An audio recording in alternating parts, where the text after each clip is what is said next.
Hello once again, ladies and gentlemen. Blaster Master 87 coming at you again with another episode of Matt's Reviews. This episode, we're going to be, it's a bit of a special occasion, given that I've not produced a video in quite a while. I thought it'd be appropriate to have my first sequel review, I guess, so to speak, of a game I've already reviewed. My first episode of Matt's Reviews, as some of you may know, on another channel, my first reviewed game was Fire Emblem Awakening, and I have recently, in my possession, gotten one of its sequels, Fire Emblem Conquest. I have also played a bit of the other game, Fire Emblem Birthright, but I haven't beaten it, unlike Conquest, so that's why I'll be reviewing Conquest.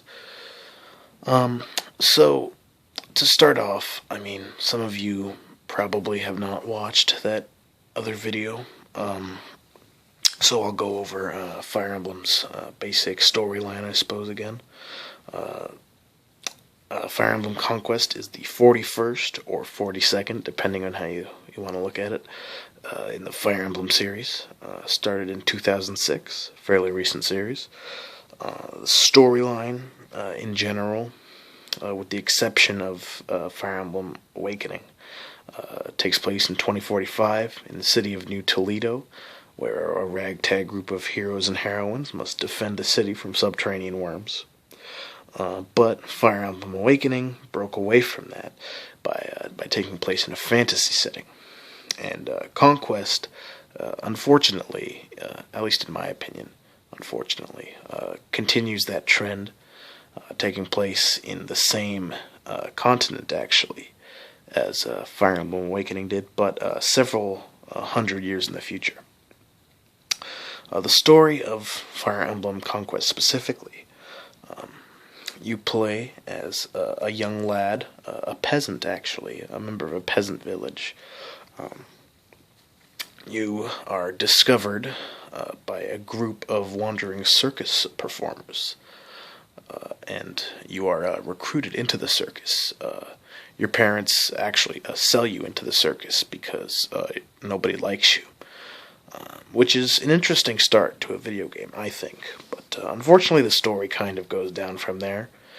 Essentially, the vast majority of the rest of the game is you just performing circus shows. And there doesn't seem to be a whole lot of rhyme or reason to why you're doing it, other than just to perform circus shows. And that continues for about 75% of the game. I won't spoil the last parts of the game, because that is where the story starts to get a bit interesting, but it does take a bit to get to the meat. The gameplay does actually, strangely enough, return to the real-time strategy roots of the previous 40 Fire Emblem games, 39 rather. But it does so in a different context. Like I said, the context of performing in a circus does lend some innovation to the gameplay, which I do very much appreciate.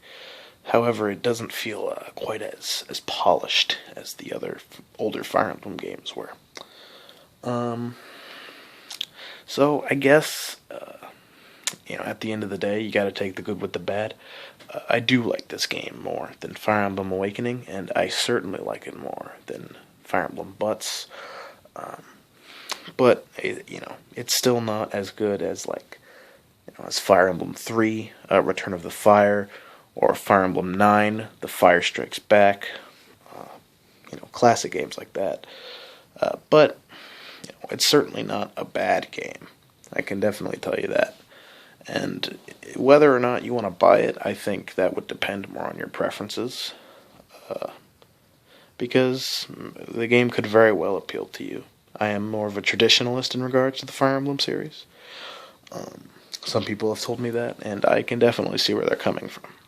But, all that aside, my honest rating, Fire Emblem Conquest, probably gets, I guess, 5 stars.